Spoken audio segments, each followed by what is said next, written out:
السلام عليكم أحبتي طلبة الصف الثاني المتوسط. في هذه الحلقة إن شاء الله سنقوم بحل وشرح تمارين تأكد من فهمك الصفحة 24 من النقطة 1 إلى النقطة 14 إن شاء الله.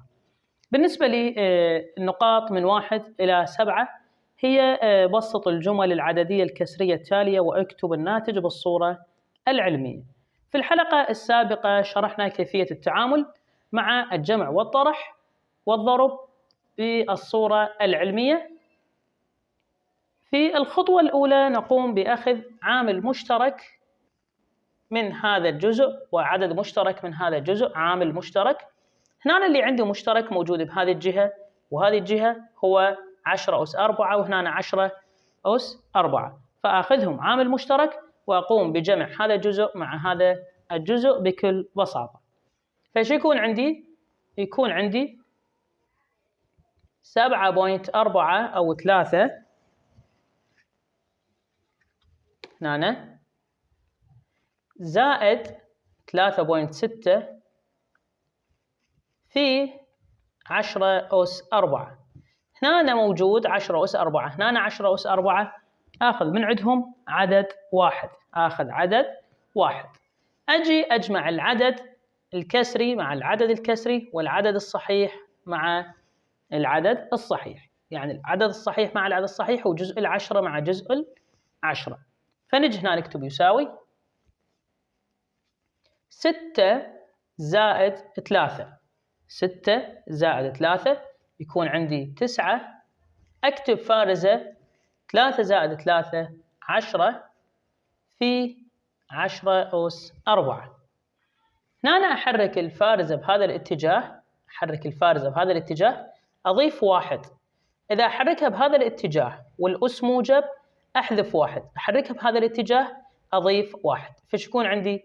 يكون عندي 1.09 في 10 أس 3 أو 10 أس 4 10 أس 5، لأنه أضيف إذا حركت الفارزة باتجاه اليسار وكان الأس موجب. إذا الأس موجب وحركها باتجاه اليسار فأضيف للأس واحد، وإذا أحركها باتجاه اليمين والأس موجب أضيف للأس أو أحذف من الأس واحد. هذا بالنسبة لحل النقطة الأولى. النقطة الثانية هنا أنا عندي طرح، هنا أنا عندي طرح يساوي، هنا أنا نجد صعوبة لأن المراتب ما متساوية، فأجي أكتبهم وأساوي المراتب. هنا أنا عندي 5.42 ناقص، هنا أنا إيش قد عندي؟ عندي 1.5. أخلي الكبير بالبداية وحتى يكون الطرح عندي بصورة سلسة. هنا أنا عندي 0، إيش راح يكون عندي؟ 2 ناقص 0 يكون عندي 2. 4 ناقص 5 ما يصير، ناخذ واحد من العدد الصحيح يبقى 4، وهنا تصير 14. 14 ناقص 5 يكون عندي 9، وهنا فارزة وهنا تنزل 3. هذه بها حالة، هاي بحالة إذا كانت الأسس متساوية، إذا كانت أس 10 يساوي أس 10 واثنينهم سالب أو اثنينهم موجب، المهم متساويين، مباشرة نطرح. الأكبر صاير بعدين، فإشارة الأكبر ونطرح، إيش راح يكون عندي الناتج؟ راح يكون عندي الناتج سالب، فيكون سالب 3.92 في 10 أس سالب 3. احنا اتفقنا ناخذ واحد من عندهم، اتفقنا ناخذ واحد من عندهم ونطرح أو نجمع، فيكون عندي 3 سالبة 0.92 في 10 أس سالب 3. نروح على النقطة 3. هنا أنا عندي أس 3 وهنا أنا عندي أس 5، فأنا إذا أساوي هذا الأس مع هذا الأس أحرك هذه الفارزة حتى أخلص من هذه الفارزة وأنقص 2، أحركها مرتين أنقص الأس مرتين أو أنقصها 2، فيكون عندي 2 أو 5 أس 2 في 10 أس 3 زائد 61 فقط في 10 أس 3. ليش؟ لأنه حركت هاي الفارزة مرتين، حذفت 2 فبقت هاي 3 والفارزة انحذفت. الخطوة اللي بعدها هنا أجي أجمع، عندي 61 عدد صحيح وعندي هنا 5 عدد صحيح، فيكون 66 عدد صحيح بوينت 2 في 10 أس 3، لأن اتفقنا ناخذ واحد من عندهم عامل مشترك. هنا أنا أحرك الفارزة بهذا الاتجاه، أحرك الفارزة بهذا الاتجاه، أضيف واحد، شو يكون الناتج النهائي؟ 6.62 في 10 أس 4 في 10 أس 4. هذا هو حل النقطة 3. النقطة 4 هنا أنا عندي -4 وهنا أنا عندي -6. هنا أنا عندي إذا كان الأس سالب من أتحرك بهاي الاتجاه يزداد، إذا أتحرك بهذا الاتجاه يزداد، فإيش راح يكون عندي؟ هذا أنزله نفسه في 10 أس -6، وهنا أنا عندي شنو؟ هذا هنا أنا أحركها مرتين، هاي تصير 6 حتى يتساون، يكون عندي جمع. هذه فارزة مرة هنا مرة هنا، أزود هذا مرتين وهذا أحذفه، فيكون 21 بدون فارزة في 10 أس -6. هسه هنا أنا عندي -6، هنا أنا عندي -6، آخذ واحد من عندهم وأجمع، فإيش يكون عندي؟ 21 عدد صحيح وهنا 2 عدد صحيح، فيكون 23 عدد صحيح، يكون 23 عدد صحيح، يعني أجمع العدد الصحيح مع العدد الصحيح. فارزة وهنا أنا عندي الأربعة تنزل في 10 أس -6، لأنه ناخذ واحد من عندهم. هنا أنا أحرك الفارزة بهذا الاتجاه وأنقص واحد، لأنه إذا أحركها باتجاه اليسار والأس سالب أنقص من الأس، فيكون 2 و34 هنا فارزة في 10 أس -5. هذا الناتج النهائي للنقطة 4. نقطة 5 هنا أنا عندي -4 وهنا -5، راح أحرك هذا، خليه هنا الفارزة وأزود هذا واحد، إيش راح يكون عندي؟ يكون عندي -5 و-5، شو يكون؟ يكون 6 أو 7.6 في 10 أس 5 نفسها، هنا أنا عندي طرح، هذه -5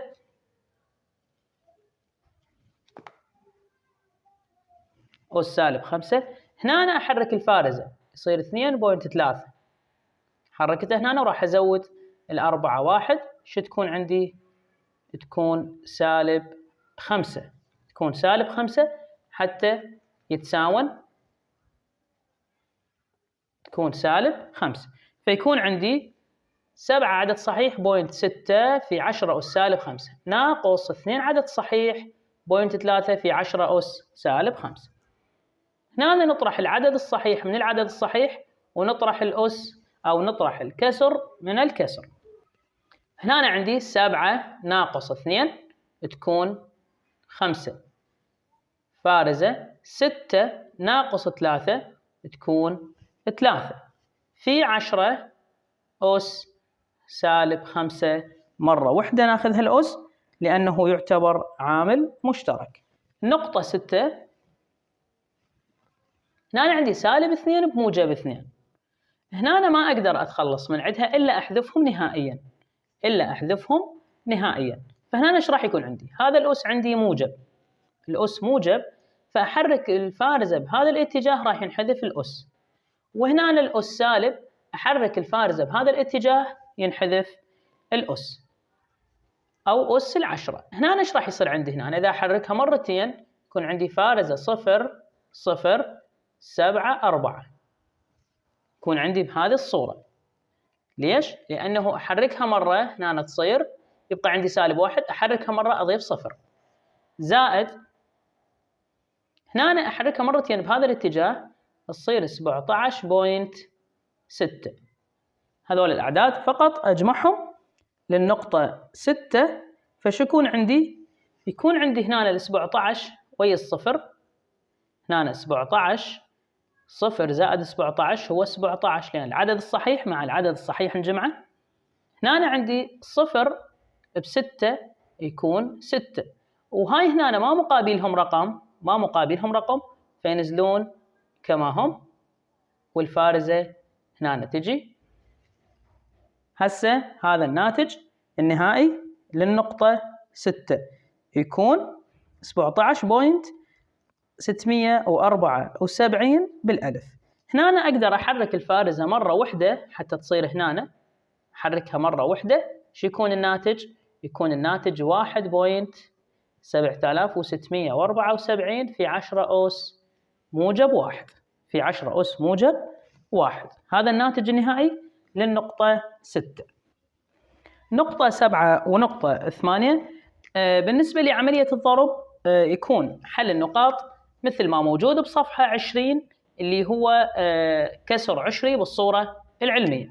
فأنا هنا أجيب جزء العدد مع جزء العدد وجزء العشرة مع جزء العشرة. فشو راح يكون عندي؟ يساوي هنا 9.9 في، لأن عندي ضرب بيناتهم 8 أو 81.8، وهنا أنا عندي 10 في 10، هنا أس سالب 2 وهنا موجب 2. هنا أنا أجي أضرب هذا العدد بعد ما أتخلص من الفوارز، وهنا أنا أضرب ذولا مع بعضهم، عند الضرب تجمع الأسس وبعدين أخلي الناتج النهائي. هنا أنا عندي العدد بالعدد أحذف الفوارز وبعدين أرجعهم للناتج، فيكون عندي 818 في 99. ليش؟ لأنه حذفت الفارزة منها حذفت الفارزة منها، فيكون العدد بهذا الصورة. هنا 9 في 8 72، 2 7 باليد. 9 في 1 9 و7 هي 16، 6 1 باليد. 9 في 8 72 و1 73 بهاي الصورة، زائد وصفر. هذا 9 انطاني هذا الناتج، هذا هم 9 أكيد راح ينطيني نفس الناتج، فراح نخلي هنا 2 6 3 7. نجمع 2، 6 زائد 2 يكون 8، 3 زائد 6 يكون 9، 7 زائد 3 يكون عندي 10 0 1 باليد يكون 8. فأجي أنقل الناتج هذا، شو يكون عندي؟ 8 0 9 8 2 في 10. هذه العشرة أو أرجع الفوارز عندي 1 2، هاي فارزة هنا عدد 1، هاي فارزة هنا عدد 1، فيكون 2. أجي أحسب إيش قد؟ أحسب من هاي النهاية أو من هذه الاتجاه 2 1 2 1 2، أخلي الفارزة فيكون 809.82%. هنا أنا عندي عدة جمع، إذا جمع عندي وإشارات مختلفة نطرح. 2 ناقص 2 يكون 0، 2 ناقص 2 يكون عندي 0. هنا أنا أحرك الفارزة بهذا الاتجاه حتى أخليها عدد 1، فيكون عندي بهذه الصورة.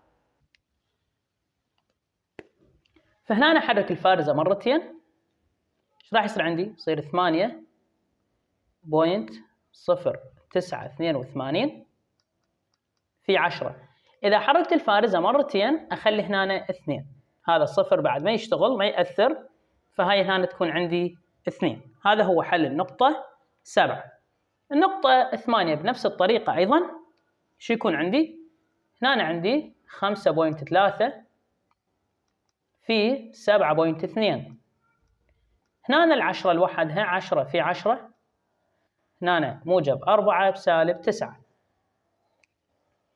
هنا ايش راح يكون عندي؟ يكون عندي 72 في 72 هي الأكبر إذا حذف الفوارز، يكون هنا 3 هاي الصورة.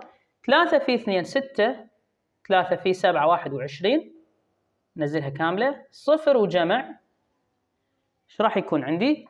5 في 2 10، 0 1 باليد. 5 في 7 35 و1 36، فقط نجمعهم. 6 و0 تنزل 6، 1 ينزل 2 و6 8، وهنا 3 تنزل. أجي أنقل الناتج 3816. أحسب 1 2 1 2، فأحسب بالناتج 1 2، أخلي الفارزة هنا فيكون 38 عدد صحيح وعندي 16%. بعدها أجي للعشرة، أقول في 10 إذا ضرب عندي أجمع، إذا الإشارات مختلفة أطرحهم، إشارة الأكبر ونطرح. ف9 ناقص 4 يكون عندي سالب 5. يكون عندي -5 بهذه الصورة. هذا هو حل النقطة 10 أو نقطة 8. هنا نحركها مرة واحدة، ننقص هذا، نحركها مرة واحدة، ننقصه، فش يكون عندي؟ يكون عندي 3.8 16 في 10 أس -4 في 10 أس -4. نجي للنقاط من 9 إلى نقطة 14.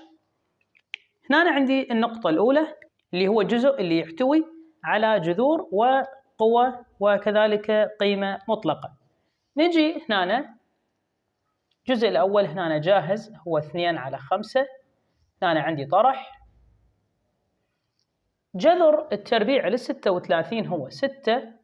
هنا عندي الجذر التكعيبي لل8، السالب تطلع من الجذر، وجذر 8 التكعيبي هو 2، فتكون بهاي الصورة ناقص جذر. هنا عندي 3، وهنا عندي جذر التربيع ل25 هو 5. نجي هنا بعدها، هنا فقط نحول هذه العملية لأنه طرح بسالب يتحول إلى جمع، معناها قوس سالب في سالب يتحول إلى موجب، فش يكون عندي؟ يكون 5 وهنا زائد 6/2 ناقص 3/5. هنا فقط أوحد المقام. هنا ما دام عندي 5 و2 و5 فالمقام يكون 10. المقام الجديد يكون 10، فآخذ مقام واحد من عندهم، مقام 10، لأنه ال5 وال2 عند المضاعفات يلتقون في 10، أو عند التحليل كذلك يلتقون بال10، فيكون المقام الجديد 10. المقام الجديد تقسيم القديم 5 أو 10 تقسيم 5 هي 2 في 2 يكون عندي 4، زائد 10 تقسيم 2 5 في 6 يكون 30، ناقص 5 أو 10 تقسيم 5 هو 2 في 3 يكون عندي 6. ناخذ 10 وهنا عندي 30، 4 زائد 30 هو 34، ناقص 6 يكون 28. خلينا نكتبها 34 ناقص 6، الناتج النهائي يكون 10 وهنا 28. 34 ناقص 6 يكون 28. هنا تتركها على هذه الحالة أو تبسطها، لأن كاتب هنا بأبسط صورة، تبسطها فنكتب هنا يساوي. هنا 2 هم عدد زوجي، ال 28 زوجي وهنا عندي زوجي، فأقدر أقسمهم على 2. شو يكون عندي؟ ال5 أو ال10 على 2 هذه يكون بها 5، وال28 على 2 يكون بها 14، فيكون 14 على 5 الناتج النهائي 14 على 5. نجي للنقطة 10. هنا عندي 1 على 14 مضروب في هذا القوس، فبالبداية أتخلص من جميع العمليات اللي موجودة بداخل القوس، وبعدين أدخل هذا العدد على القوس، والخطوة الأخيرة يكون الجمع والطرح بالنسبة ل1 على 4. فنكتب هنا يساوي 1 على 14. هنا بداخل القوس نجري العمليات اللي موجودة عندنا هنا. شو يكون عندي؟ 2 مثل ما هي، سالب 11 يطلع من المطلق موجب، ناقص هنا شنو راح يصير عندي؟ 3، وهنا شنو عندي؟ سالب راح تطلع هنا. ال 64 جذرها التكعيبي يكون هو 4. هذا بالنسبة لتبسيط القوس. 1 على 4 تنزل. هنا اتفقنا إذا عندي سالب بسالب أحوله إلى موجب، سالب بسالب أحوله إلى موجب. فأنت هنا تريد تعيد خطوة ثانية وتحولها إلى موجب، تريد مباشرة تحول هذا إلى موجب وتحذف هذا السالب. فصار عندي 11 على 2 زائد 4 على 3 أيضا بداخل القوس، أحاول أتخلص من عندها. ف1 على 14 بداخل القوس أوحد المقام. 2 و3 إذا أحللهم يطلع المقام 6، لأن هم يلتقون بالعدد 6، فأكتب هنا 6. هنا شنو عندي؟ عندي 6 تقسيم 2 هي 3. 3 في 11 33 زائد 6 تقسيم 3 2. 2 في 4 8. وهنا أنا عندي 1 على 4 عملية طرح. 1 على 4. نكتبه هنا بصورة أوضح. 1 على 4. هنا شنو طلع عندي؟ الخطوة اللي بعدها 1 على 4 أضربه في ناتج هذا القوس. ناتج هذا القوس شنو راح يطلع؟ راح يطلع 41 على 6، لأن عندي 33 زائد 8 فتكون 41 على 6، فيكون عندي 1 على 14 في ناتج هذا القوس الجمع يكون هنا مقام 6 وهنا 41 ناقص 1 على 4. الخطوة اللي بعدها طبعا إذا تحل بالدفتر وعندك مجال فتكتب خطوة أسفل خطوة، يعني ما تسويهن مثلي خطوة بعدها خطوة وهنا خطوة. هنا أنا لأن المكان ضيق أسويها بهذه الصورة، فأنت الخطوة الثانية تكون أسفلها. فهنا نجي يصير عندي اختصارات لأن عندي عملية ضرب. هنا عندي 14 و 41 ما بيهم اختصار، و6 وعندي هنا 1 أيضا ما راح يكون بها اختصار، فأجي أضرب بسط في بسط ومقام في مقام. الخطوة اللي بعدها هنا عندي 1 في 41 هي 41، وعندي هنا 14 في 6 تكون 84 هاي الصورة 84. نضربها عمود ونتأكد فيطلع عندي 84 ناقص 1 على 4. 1 على 4. هنا أوحد المقامات. هنا عندي 41 على 84 ناقص 1 على 4. هنا عندي ال 84 من مضاعفات الأربعة، إذن المقام الجديد يكون شنو؟ يكون 84. إذن 84 هنا عندي مقام جديد. 84 تقسيم 84 يكون 1. 1 في 41 يكون 41 ناقص 84 تقسيم 4 يكون 21. إذا نجرب بالقسمة الطويلة أو نقول 4 تقسيم 4 هي 1 و8 تقسيم 4 هي 2 فيكون 21. 21 في 1 يكون 21. الخطوة الأخيرة هنا عندي 84 مقام 1 84 بعدها 41 ناقص 21 فيكون الناتج 20. يكون الناتج 20. فهنا أنا أبسطهم على 4. 20 بها 5 وهنا 4 بها 1 وال8 بها 2 فيكون 5 على 21 هو الناتج النهائي للنقطة 10. نقطة 11 هنا عندنا نقطة 11 فقط تبسيط، وبعدين يكون عندي جمع لأن هذا هنا ضرب نحلهم بالبداية، وهنا عندي جمع. أجي أبسطهم. الكسر الأول 7 تنزل. هنا عندي السالب تطلع من الجذر، والجذر التكعيبي لل 216 نحللها تحليل بهذه الصورة 216 زوجي على 2. هنا شو يكون عندي؟ 2 على 2 بها 1 وهنا عندي 1 على 2 ما يصير 0 ننزل 16 على 2 يكون 8 أيضا على 2 10 بها 5 وهنا 4 8 على 2 4 على 2 الخمسة بها 2 ويزود 1 تكون 14 على 2 بها 7 بهاي الصورة. هنا على 3 يكون بها 9 على 3 يكون بها 3 ال3 على نفسها بها 1.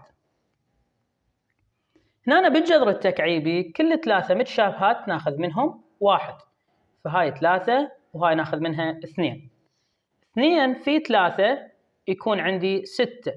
إذن الجذر التكعيبي لل 216 حسب التحليل هو 6 في هنا أنا عندي ال21 تطلع من المطلق موجبة 21، هنا أنا 12 زائد بهاي الصورة جذر ال16 4 وهنا أنا سالب 5. هنا أنا الضرب نختصر، هنا أنا عندي 7 ويا ال21، 7 على نفسها بها 1 وال21 على 7 يكون بها 3، 6 هنا أنا على نفسها 1، ال12 إيش كم 6 بها 2، فش يبقى عندي؟ هنا أنا سالب 1 طبعا، إيش يبقى عندي؟ نكتبه هنا سالب 3 أو سالب 1 في 3 هي سالب 3، 1 في 2 يكون عندي 2. هنا أنا موجب بسالب، هنا أنا زائد وهنا أنا سالب عندي يصير سالب، فش يكون عندي؟ يكون عندي 4 وهنا أنا 5. فقط نوحد المقامات.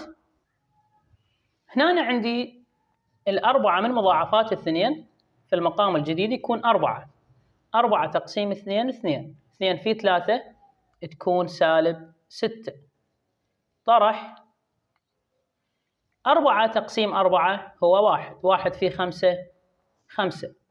الناتج النهائي المقام ينزل سالب بسالب، هنا عندي ناخذ إشارة واحدة ونجمع فيكون 11، فالناتج النهائي بيكون 11 على 4 نتيجة سالبة. هذا هو الناتج النهائي للنقطة 11. نجي للنقطة 12 بهاي الصورة، فقط تبسيط. هنا 15 عندنا الجذر التكعيبي لل27 هو 3 والسالب يطلع برا الجذر تقسيم، هنا أنا عندي ال6 تنزل، هنا أنا عندي يطلع من القيمة المطلقة موجب زائد سالب 7 ينزل، وهنا أنا عندي 144 الجذر التربيعي هو 12 لأنه 12 في 12 هي 144. هذا الخطوة الأولى. الخطوة الثانية سالب 3 على 15، القسمة تصير ضرب، الكسر ينقلب يصير 5 على 6، لأن هذه من قواعد القسمة أنه نقلب الكسر الثاني مع قلب القسمة إلى ضرب. هنا أنا عندي زائد وهاي سالب راح تصير ناقص 7 على 12. هنا أنا عندي اختصارات بين ال5 وال15 وال6 وال3. هنا أنا 3 على نفسها 1 سالب، وهنا أنا ال6 ايش كم 3 2، ال5 على نفسها 1 وال15 كم 5 3.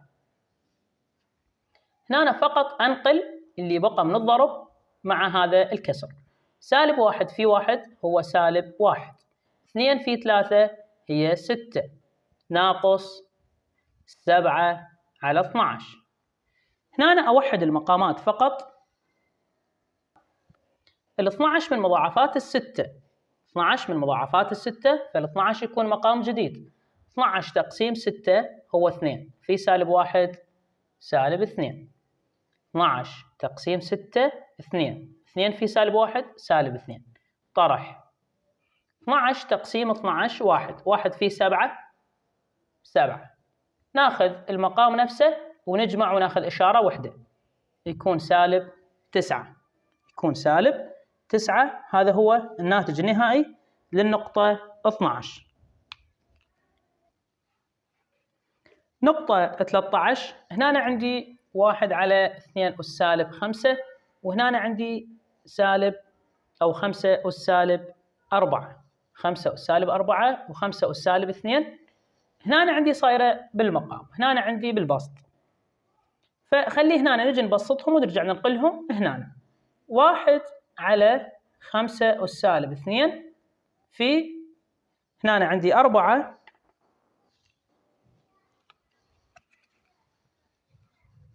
هنا أنا عندي 4 أو 5 أس سالب 4. أنا إيش راح أسوي؟ راح أرفع هذه للبسط وأنزل هذه للمقام، راح تصير شنو؟ راح تصير 5 أس 2 موجبة مقامها 1 نخليها مقام، في هذه راح تصير 1 على 5 أس 4 هذه موجبة. إيش راح يصير؟ بسط في بسط مقام في مقام، الحل النهائي راح يصير 5 أس 2 وهنا أس 4. صارت بهذه الصورة. يعني هذه نزلناها للمقام وهاي صعدناها للبسط، صارت 5 أس 2 موجبة وهنا 4 أس 2 موجبة. فهنا من نجي نحلها نسويها 5 أس 2 في 1 على 5 أس 4. نعتبر هذه مقامها 1 تقسيم 1. هذا ننزلها أيضا للبسط للمقام، السالب ينزل لأنه بداخل القوس، وهنا الثلاثة تصير موجبة، زائد 1 على 5 أس 1. الواحد ما يأثر، نزلناها للمقام حتى يكون الأس موجب. هنا ايش راح يكون؟ هنا مقامها 1، فبسط في بسط، مقام في مقام. 1 في 4 أس أو 5 أس 4، وهنا 5 أس 2 تقسيم 1 على سالب 5 أس 3 تبقى على حالها، سالب 5 أس 3 وهنا زائد 1 على 5. الخطوة اللي بعدها هنا عندي 5 أس 2 تقسيم 5 أس 4. هنا عندي قسمة قوتين، نطرح أس البسط من أس المقام. إذا نطرح راح يكون عندي سالب 2، يعني الناتج مالت هذه تجي بهاي الصورة 5 أس 4 يكون 5 وحدة و2 ناقص 4. الناتج النهائي يطلع 5 أس سالب 4 أو 5 أس سالب 2، 5 أس سالب 2. هاي أيضا نحتاج ننزلها للبسط حتى تصير، أو للمقام حتى تصير موجبة بهاي الصورة، فتصير 1 على 5 أس 2، 1 على 5 أس 2. فأنا مباشرة راح أكتبها 1 على 5 أس 2، يعني باعتبار أجرينا عمليات عليها بهاي الصورة وصارت 1 على 5 أس 2. تقسيم أو هنا القسمة إلى ضرب، القسمة إلى ضرب، فشو يكون عندنا؟ القسمة إلى ضرب بهاي الصورة أقلب الكسر، راح يصير شنو؟ 1 هنا المقام مالته، وهنا شنو؟ هنا سالب 5 أس 3. فقط قلبنا الكسر، يعني ما أغير هذا الأس، الأس يبقى موجب، زائد 1 على 5، زائد 1 على 5. هنا شنو راح يكون عندي؟ أقدر هنا أختصر، هنا بالاختصار ايش راح يبقى عندي؟ هذه ال5 تروح 5 أس 2 ويا هذه، فتبقى 5 أس 1، تبقى 5 أس 1. فنكتب هذه هنا سالبة تبقى 5 أس 1، ما يحتاج نكتبه لأن اختصرنا هذه ال5 ويا هذه، فصارت 5 سالبة أس 1 ما يأثر. هنا أس 3 أس 2 من نختصر يبقى أس 1. فهذا الضرب انتهى، يعني هاي العملية خلصت. زائد 1 على 5، زائد 1 على 5. هنا أنا أوحد المقامات بهاي الصورة، آخذ مقام 1 و5 مقامها 5، 5 تقسيم 1 5 في سالب 5 يكون سالب 25، زائد 5 تقسيم 5 1 في 1 1. فالناتج النهائي شو يكون؟ يكون 5 وهنا سالب 24، لأن هنا عنده جمع، إذا الإشارات مختلفة نطرح، فإشارة الأكبر ونطرح يكون سالب 24 على 5. هذا هو الناتج النهائي لحل النقطة 13. نجي على النقطة الأخيرة، نقطة 14. نجي ننزل هذه للبسط، يكون عندي 1 على سالب 1 أس 4 موجبة ناقص، هنا عندنا أي عدد أس 0 يكون 1، زائد هنا 3 أو 2 أس 3 هي 8، والجذر هنا هو 7 جذر 49 تقسيم 7 هنا سالب 12. هنا العدد أس زوجي راح يطلع 1، ف1 على 1 يكون 1، ناقص 1 زائد 7 على 8 القسمة تصير ضرب، هنا العدد ينقلب سالب 12 وهنا 7. ايش راح يكون؟ هنا عندي موجب 1 بسالب 1 يروحون، هنا عندي اختصارات 8 على 4 يكون بها 2 وال12 على 4 يكون بها سالب 3. هنا 7 ويا 7 تروح، شو يبقى عندي؟ هنا 1 هنا 1، يبقى عندي 1 في سالب 3 هو سالب 3 وهنا 2 في 1 تكون 2. هذا الحل النهائي للنقطة 14. إلى هنا ينتهي الفيديو. السلام عليكم ورحمة الله وبركاته.